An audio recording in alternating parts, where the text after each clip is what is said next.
ሰላም ሰላም፣ እንዴት ናችሁ?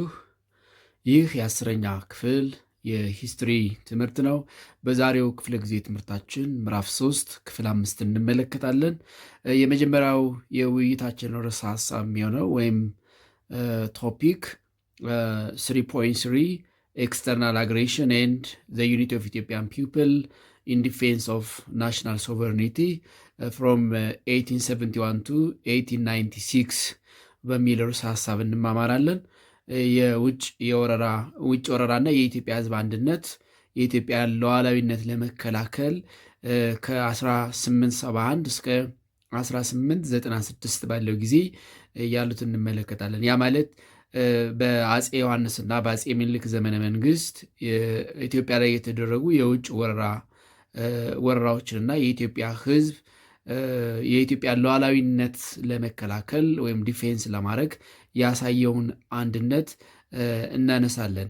እንደ አጠቃላይ ይሄ ከ19ኛው መቶ ክፍለ ዘመን ሁለተኛ አጋማሽ ጀምሮ ያለው ዘመን ለኢትዮጵያ ይሄ ነምበር ኦፍ ኤክስተርናል ቻሌንጅስ ያጋጠማት ጊዜ ነው። ሶ ዘ ሰከንድ ሃፍ ኦፍ ዘ 19th ሴንቹሪ ኢን ኢትዮጵያን ሂስትሪ the second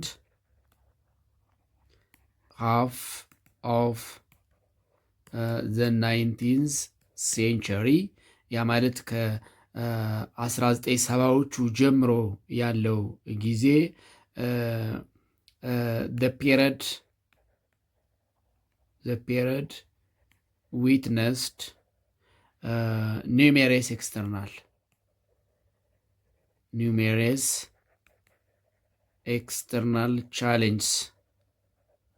challenges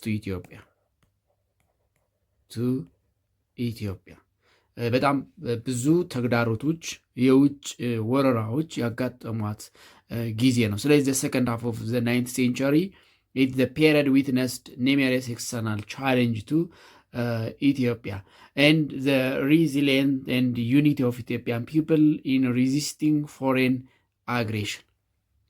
And the resilience and unity of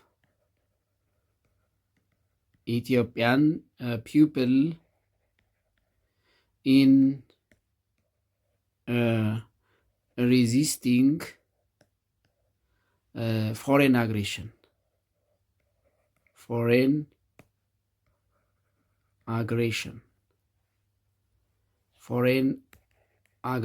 የውጭ ወረራን ለመከላከል የኢትዮጵያ ሕዝብ ያሳየውን አንድነት በዋናነት የምናነሳበት ታሪክ ነው። በተለይ ዘ ሰከንድ ሃፍ ኦፍ ዘ 19th ሴንቸሪ ማለት የአፄ ዮሐንስና የአፄ ምኒልክ ዘመነ መንግስት ለምሳሌ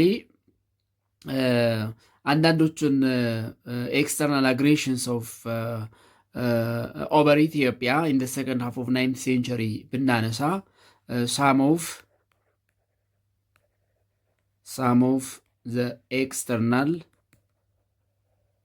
some of the external aggression over Ethiopia in the second half of the 19th century were one እንግዲህ በሁለተኛው የ19ኛው መቶ ክፍለ ዘመን አጋማሽ ኢትዮጵያ ውስጥ የታዩ ወይም ደግሞ ኢትዮጵያ ላይ የተቃጡ የውጭ ወረራዎች ወይም ኤክስተርናል አግሬሽን ስንመለከት ጥቂቶቹ የሚከተሉት ናቸው። አንደኛ ብሪቲሽ ኤክስፔዲሽን አንደር ሰር ሮበርት ናፒየር ኦፍኮርስ ከዛ በፊት ያሉትንም ጨምሮ በአፄ ቴዎድሮስ ዘመነ መንግስት የነበሩትን ጨምሮ ስናይ አንደኛ ፈርስት ብሪቲሽ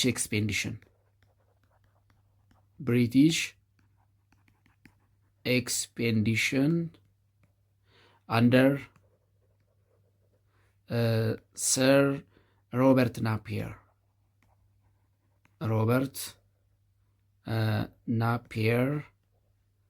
in 1868. That means in the time of Emperor Theodore II. in the time of Emperor Theodros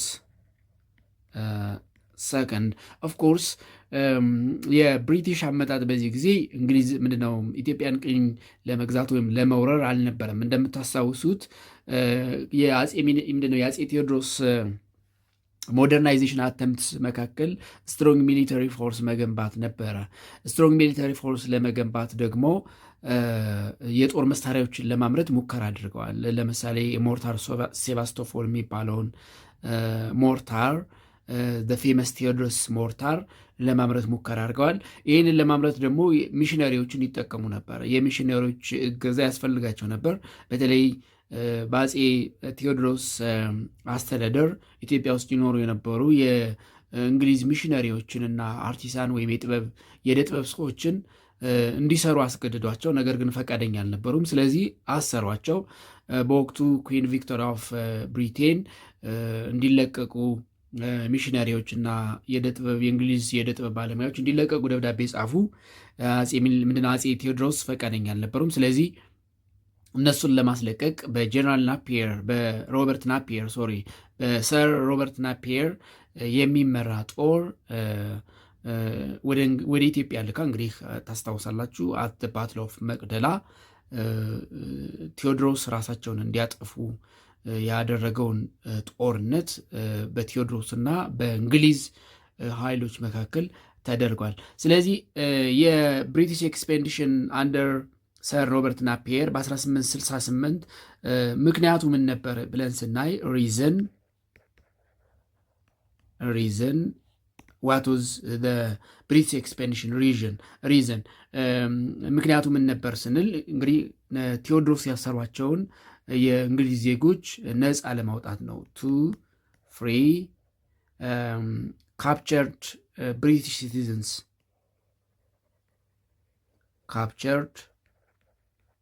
British citizens, but was used as an excuse for invasion.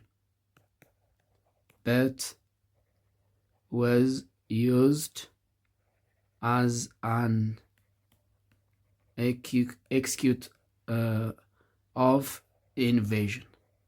ነገር ግን እንደ ወረራ ተጠቅመውበታል። ምክንያቱም ትልቁ ምክንያት የታሰሩትን የእንግሊዝ ዜጎች ወይም ሚሽነሪዎች ማስፈታት ነበረ። ነገር ግን እንግሊዝ በጣም ብዙ ወረራ አድርጋለች፣ ውድመት አድርጋለች። የኢትዮጵያ ቅርሶችን ዘርፋ ሄዳለች። በተለይ ጥንታዊ የሚባሉ ጽላቶችን ሳይቀር መስቀሎችን፣ የተለያዩ እንግዲህ በእንግሊዝ ሙዚየም ውስጥ ዛሬ የሚገኙ ታቦታት፣ ጽላቶች፣ የብራና መጽሐፍት፣ መስቀሎች፣ በጣም ውድ የሆኑ ከወርቅ ከብር የተሰሩ ከነሐስ የተሰሩ መስቀሎችን ሁሉ ዘርፋ የሄደችበት ጊዜ ነው። ስለዚህ ምክንያቱ ቴዎድሮስ ያሰሯቸውን የእንግሊዝ ዜጎችን ነፃ ማውጣት የሚባል ነበረ። ኮንሲኩዌንሱን ስንመለከት ኮንሲኩዌንስስ ኦፍ ብሪቲሽ ኤክስፔዲሽን ውጤቱ ምን ነበር ካል ኢት ሊድስ ቱ ዲፊት ኤንድ ዴዝ ኦፍ ቴዎድሮስ ሊድ ቱ ዲፊት ኤንድ ዴዝ ኦፍ ኢምፐረር ቴዎድሮስ ሰከንድ ኢምፐረር ቴዎድሮስ ሰከንድ at the battle of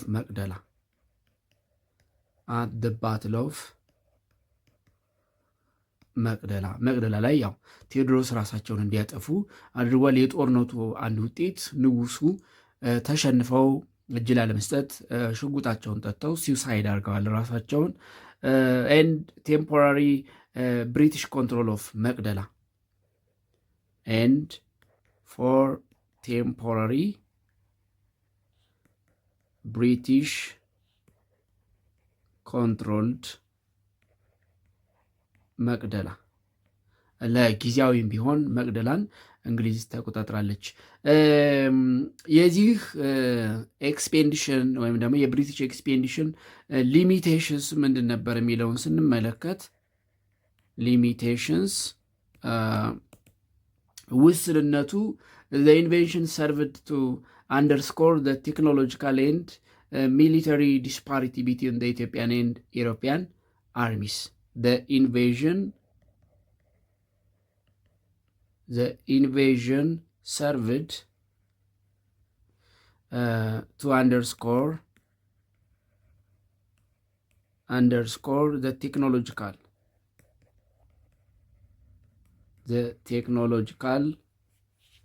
and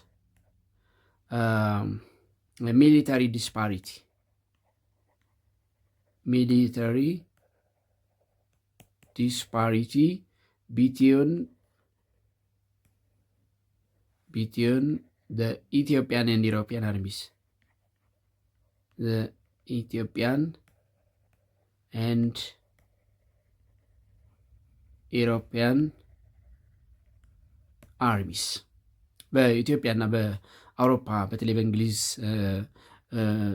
ጦር ሰራዊት መካከል የቴክኖሎጂና የሚሊታሪ ዲስፓሪቲ በጣም ልዩነት መኖሩ ነው እንግዲህ ለዚህ ኢንቬዥን ለንጉሱ መሸነፍ ንጉሱም ራሳቸውን እንዲያጠፉ ወይም እንዲሞቱ ያደረገው። ስለዚህ አንደኛው ኤክስተርናል አግሬሽን ኦቨር ኢትዮጵያ ኢን ታይም ኦፍ ኢምፐረር ቴዎድሮስ ሰከንድ የእንግሊዞች ነው ማለት ነው።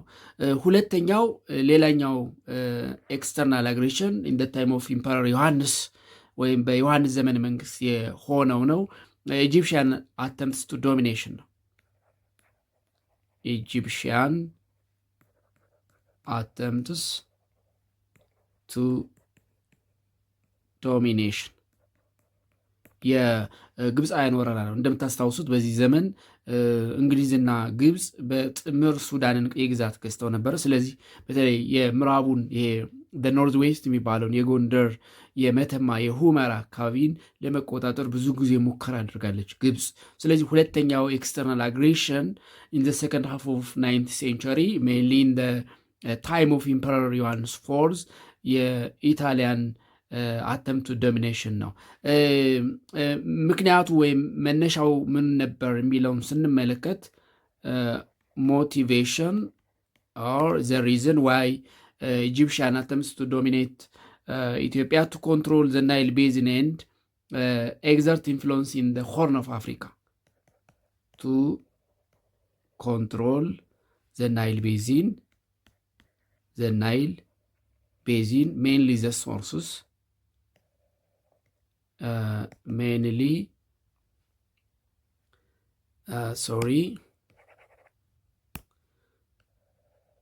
mainly the source of Nile and exert influence in the Horn of Africa. In the Horn of Africa ዛሬም ቢሆን የግብፅ ፍላጎት ወይም ሞቲቬሽን የናይል ወንዝ ተፋሰስን መቆጣጠር ነው። ምክንያቱም ከዚህ ቀደም በተለያዩ ርዕሰ ሀሳቦች ስንማር አንስተነዋል። በተለይ ግብፅ የናይል ወንዝን በበላይነት መቆጣጠር ትፈልጋለች። ዋይ ቢኮዝ ኢጅፕት ኢዝ ዘ ጊፍት ኦፍ ናይል የግብፅ ህልውና ከናይል ጋር የተገናኘ ስለሆነ፣ ስለዚህ የኢጂፕሽያን ሞቲቭ ወይም ደግሞ ምክንያት ኢትዮጵያን ለመውረር በአፄ ዮሐንስ ዘመነ መንግስት ለመውረር ያነሳሳት የናይል ቤዝን በተለይ ደግሞ የምንጭ አካባቢውን የጣናን አካባቢ መቆጣጠርና በአፍሪካ ቀንድ ተጽዕኖ ለመፍጠር ነበረ። በዚህ ጊዜ የኢትዮጵያን ሬዚስታንስ ምን ይመስል ነበር የሚለውን ስንመለከት ኢትዮጵያን ሬዚስታንስ ወይም ኢትዮጵያን ዩኒቲ ቱ ዲፌንድ ዘ ሶቨርኒቲ ኦፍ ኢትዮጵያን አርሚስ አንደር ዮሐንስ ፎርዝ ዲፊትድ ኢጂፕሽያን አት ዘ ባትል ኦፍ ጉንደት ኤንድ ጉራ። ኢትዮጵያን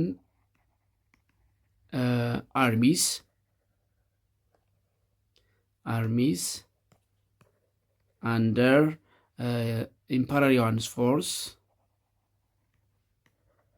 ኢምፐረር ዮሐንስ ፎርዝ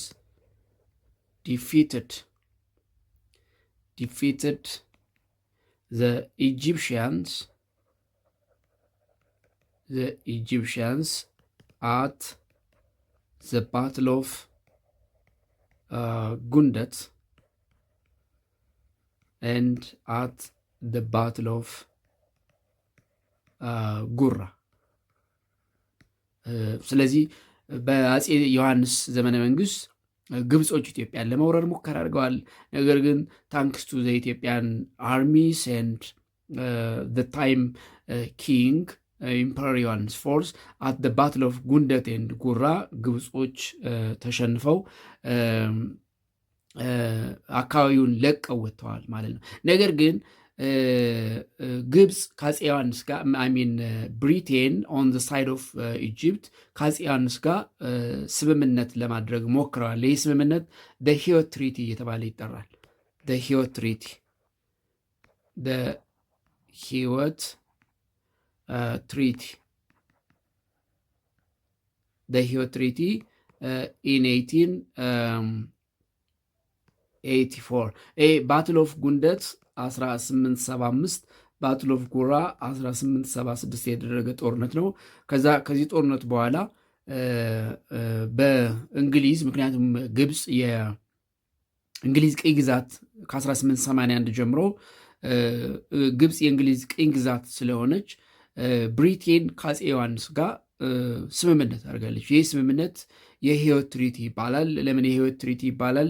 እንግሊዝ ከአፄ ዮሐንስ ጋር እንዲደራደር ወይም ውል እንዲይዝ የላከችው ሰው ዊሊያም ህይወት ይባል ስለነበረ እንግዲህ በሱ ስም የህይወት ትሪቲ ይባላል ማለት ነው። ስለዚህ የኢጂፕሽያን አተምት በኋላ በባትል ኦፍ ጉንደትና ጉራ ተሸንፈው ሲወጡ እና በ1881 ግብፅን እንግሊዝ ቅኝ ግዛት ከያዘቻት በኋላ በ1884 የእንግሊዝ መንግስት ከአፄ ዮሐንስ ጋር ስምምነት አድርጓል። ይህ ስምምነት የህይወት ትሪቲ እየተባለ ይጠራል። ስለዚህ የህይወት ትሪቲ ኢት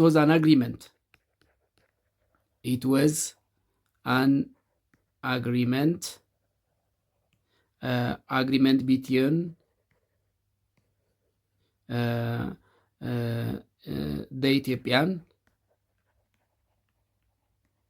the Ethiopians and the British to facilitate the retreat of Egyptian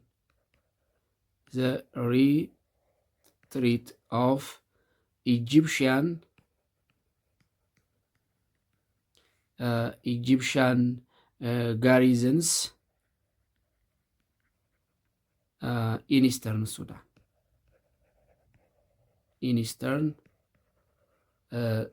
እንግዲህ ስምምነቱ በዊሊያም ህይወትና በኢምፐረር ዮሐንስ መካከል የተፈረመ ነው። The treaty was signed in between British envoy William Hewett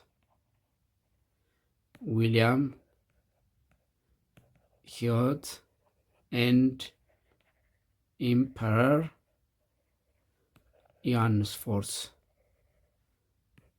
That's why የህይወት ትሪቲ እየተባለ የሚጠራው። ሌላኛው ሶስተኛው the third aggression over Ethiopia, the Mahdists invasion ነው። again in the time of Emperor Johannes Fourth, the Mahdists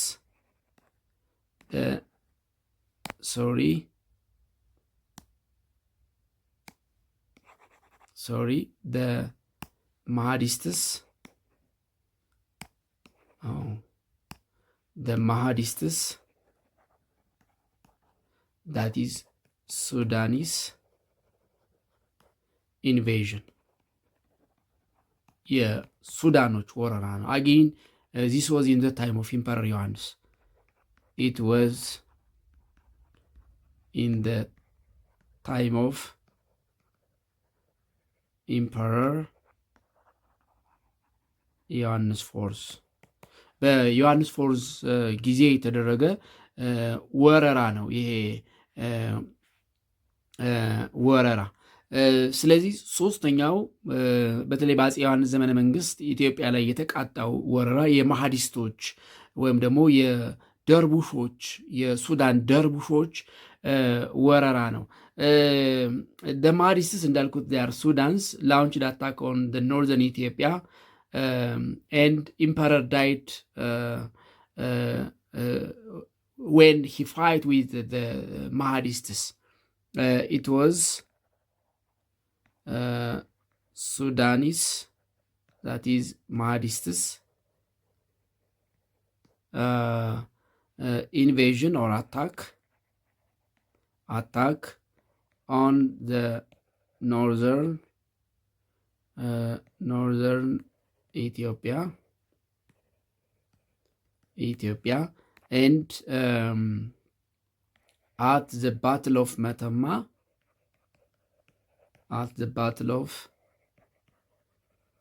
Metemma, Emperor Johannes Fourth was died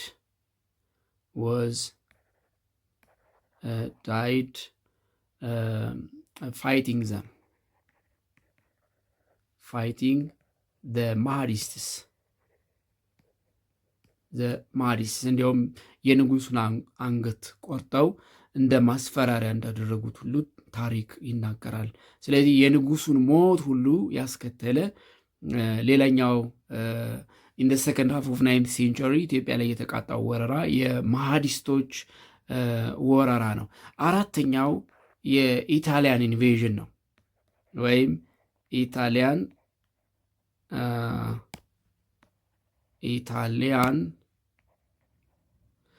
ኢንቬዥን ወይም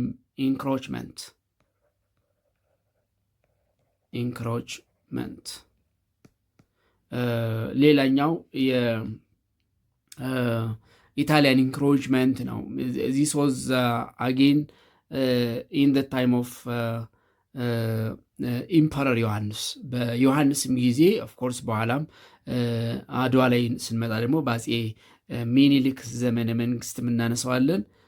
ይሄ እንግዲህ ከአፄ ዮሐንስ ዘመነ መንግስት ጀምሮ እስከ አፄ ምንድነው ሚኒሊክ ዘመነ መንግስት የቀጠለ የጣሊያን ትንኮሳ ወይም ደግሞ ወረራ ነው።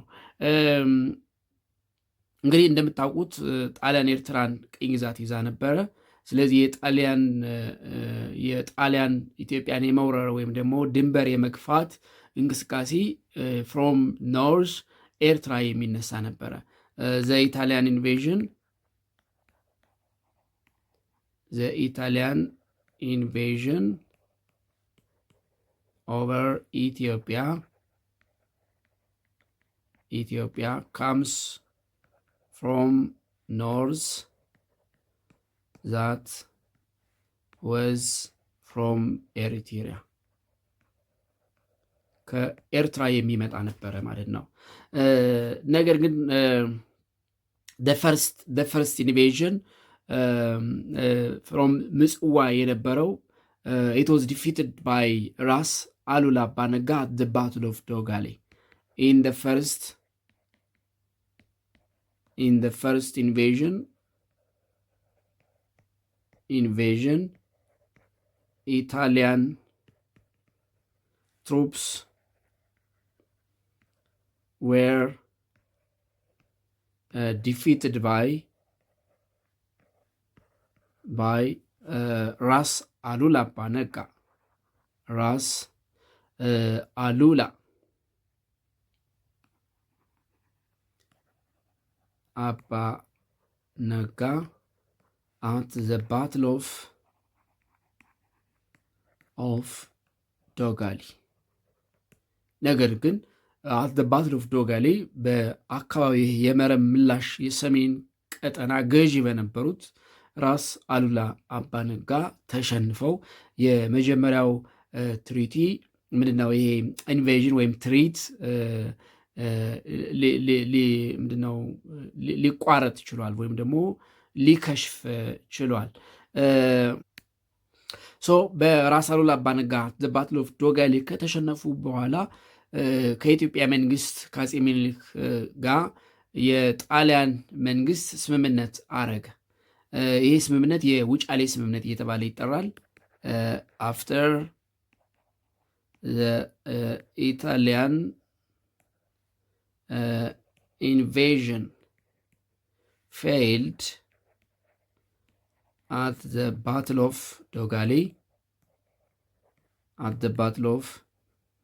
Dogali, Italian government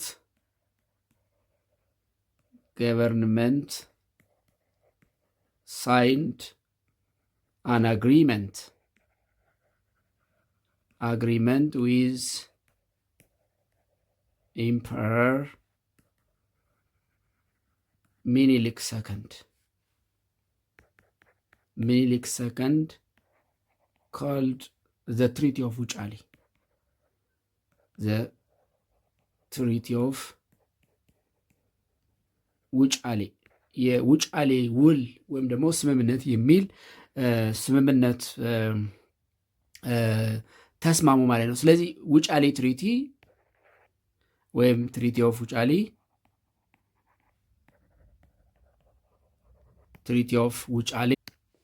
ዘ ትሪቲ ኦፍ ውጫሌ እንግዲህ የውጫሌ ስምምነት ከላይ እንዳልኩት ኢት ዋዝ ሳይንድ ቢትዊን ኢትዮጵያ ዛት ኢዝ ኢምፐረር ሚኒሊክ ኤንድ ዘ ኢታሊያን ገቨርንመንት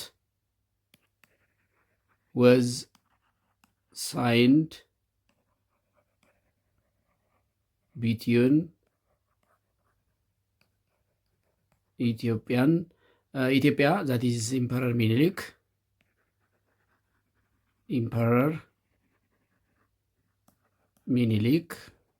and Italian government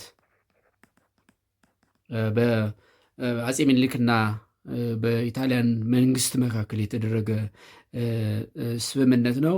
ኤንድ ባይ ዘ ትሪቲ በስምምነቱ ባይ ዘ ትሪቲ ሚኒሊክ gives recognition for the new kingdom of Italy over Ertra. Minilik gave recognition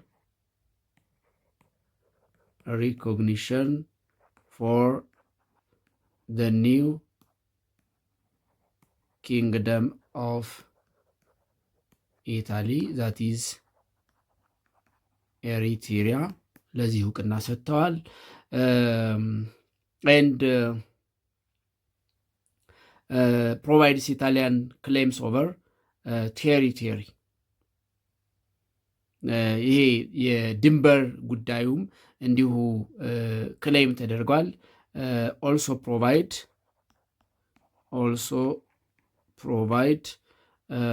Italian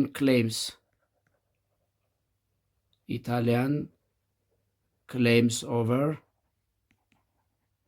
territories. የድንበር ጉዳይ እንግዲህ መረብ ምላሽ በሚለው ተስማምተዋል። መረብ ምላሽ ከመረብ ምላሽ ወይም ከመረብ ወንዝ ማዶ ያለው የኤርትራ ግዛት የኢታሊ ቀይ ግዛት እንዲሆን፣ ከመረብ ምላሽ ወደዚህ ደግሞ ያለው የኢትዮጵያ ክፍል እንዲሆን ተስማምተዋል። and the treaty was written in Amharic and Italian language. The treaty was written in Amharic and Italian language. በአማርኛ ቋንቋና በጣሊያንኛ ቋንቋ ነበር የተፈረመው። ትሪቲው 17 አንቀጾች ነበሩት። and the treaty of Wuchale had 17 articles 17 አንቀጾች ነበሩት። በኋላ ለአድዋ ጦርነት ኦፍኮርስ ምክንያት ሆኗል። እንዴት ምክንያት ሆነ የሚለውን እናነሳለን።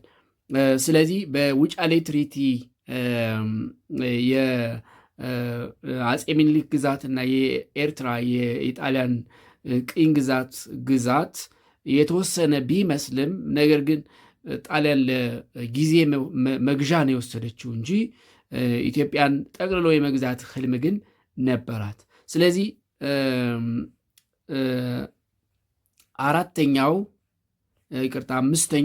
አምስተኛው ኤክስተርናል አግሬሽን ብለን የምናየው ኦፍኮርስ ከኢታሊ ጋር የሚገናኝ ቢሆንም ባትል ኦፍ አድዋን ነው ማለት ነው። አምስተኛ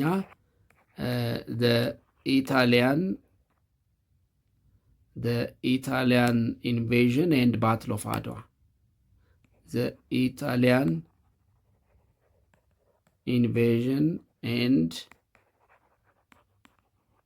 ባትል ኦፍ አድዋ የጣሊያን ወረራና የአድዋን ጦርነት እንመልከት። እንግዲህ ከዛም በፊት አዝ ዘ ባትል ኦፍ ዶጋሊ ራስ አሉላ አባ ነጋ ባደረጉት ጦርነት ጣሊያኖች ተሸንፈው ቢመለሱም ተስፋ አልቆረጡም። ኦፍኮርስ ከዛም በኋላ የውጫሌ ትሪቲን ከአጼ ምኒልክ ጋር ተስማምተዋል። ነገር ግን የውጫሌ ስምምነቱ በአማርኛና በእንግሊዝ ምንድነው በጣሊያንኛ መሆኑ አንዳንድ አንቀጾች ላይ የትርጉም ልዩነት ነበረው። እንግዲህ ይህንን የትርጉም ልዩነት ተጠቅማ የጣሊያንኛውን የትርጉም ልዩነት በኋለኛው ዘመን ኢታሊ ኢትዮጵያን ለመውረር ሙከራ አድርጋለች። ዜን የአድዋ ጦርነትን አምቷል ማለት ነው። ስለዚህ the battle of አድዋ in 1896 የሚለውን the Italian invasion and the battle of አድዋ የሚለውን ስንመለከት the battle of አድዋ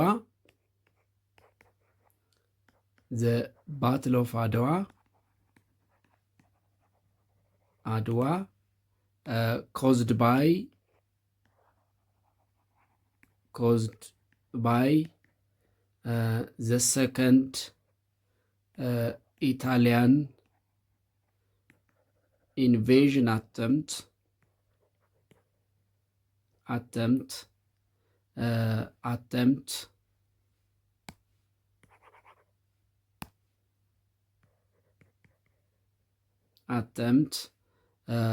over Ethiopia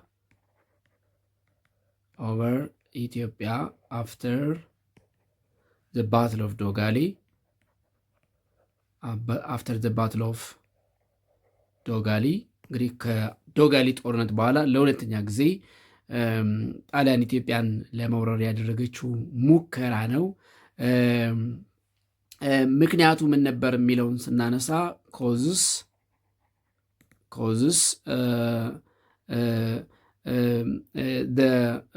ምንድነው ይሄ የጣሊያንኛውና የአማርኛው የአንቀጽ ምንድነው የአርቲክ ምንድነው የውጫሌ ትሪቲ የትርጉም ልዩነት በተለይ የአንቀጽ 3 እና የአንቀጽ 17 the difference of the Italian and Amharic version, the Italian and Amharic version of Article 3 and 17 of ውጫሌ ትሪቲ ፕላስ ሁለተኛው the Italian expansion beyond መረብ ምላሽ as demarcated by Article 3 of ውጫሌ ትሪቲ በተለይ የውጫሌ ትሪቲ አንቀጽ 3 በኢትዮጵያና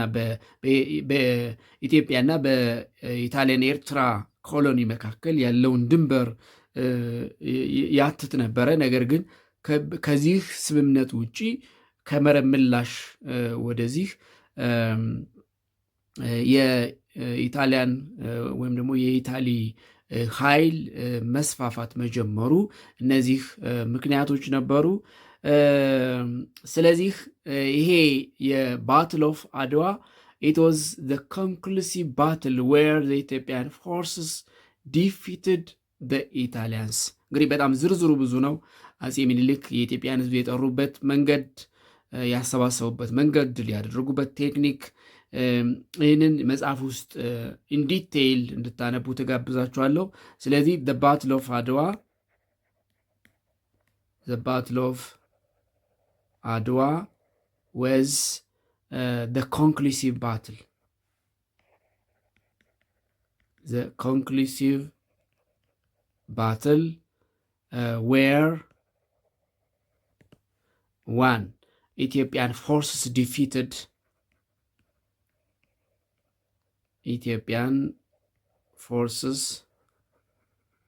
defeated the Italians. The Italian forces የኢታሊያን ኃይሎች የኢትዮጵያ ኃይሎች ያሸነፉበት ጦርነት ነው። it is a conclusive battle where ensuring the independence of Ethiopia. ensuring the independence of Ethiopia የኢትዮጵያ ነጻነት ያረጋገጠ from external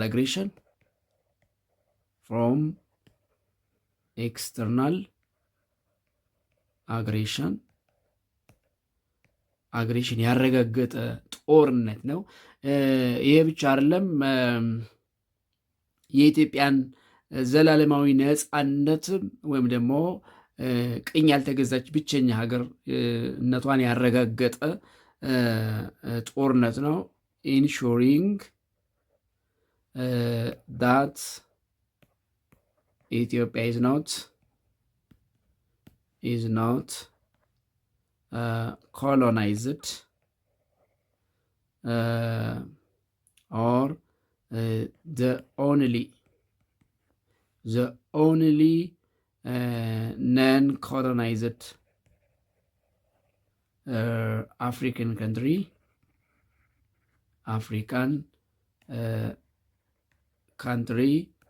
by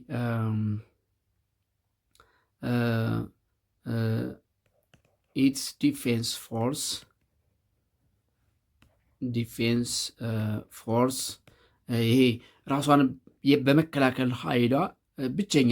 ምክንያቱም ኦፍኮርስ እንግዲህ ቅኝ ያልተገዙ ከሚባሉ የአፍሪካ ሀገራት ላይቤሪያም ትጠቀሳለች። ላይቤሪያና ኢትዮጵያ ተብለው በታሪክ የሚጠቀሱት።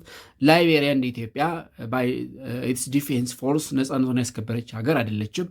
ራሱን የቻለ ታሪካዊ ምክንያት አለው። ነገር ግን በኃይሏ፣ በጉልበቷ፣ በወታደሮቿ፣ በነገስታቶቿ፣ በህዝቦቿ ቅኝ ሳትገዛ የቀረች ብቸኛዋ የዓለማችንም የአፍሪካም ሀገር ኢትዮጵያ ብቻ ነች። ስለዚህ ኢትዮጵያ ነፃ ብቸኛዋ ቅኝ ያልተገዛች ሀገር መሆኗን ያረጋገጠ ጦርነት ነው።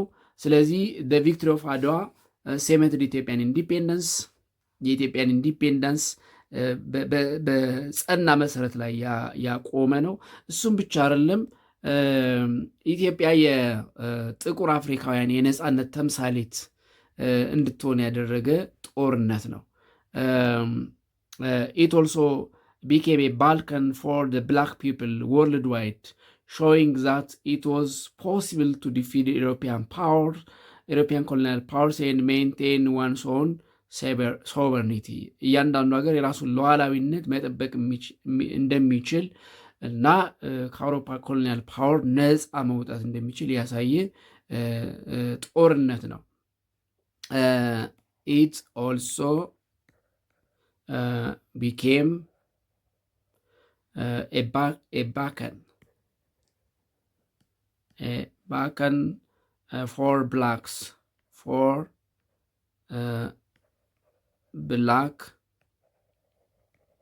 people worldwide. የጥቁሮች ኩራት አድዋ ኢዝ የጥቁሮች ኩራት ፕራውድ የሆነ ጦርነት ነው። አድዋ ኢዝ the proud and symbol of symbol of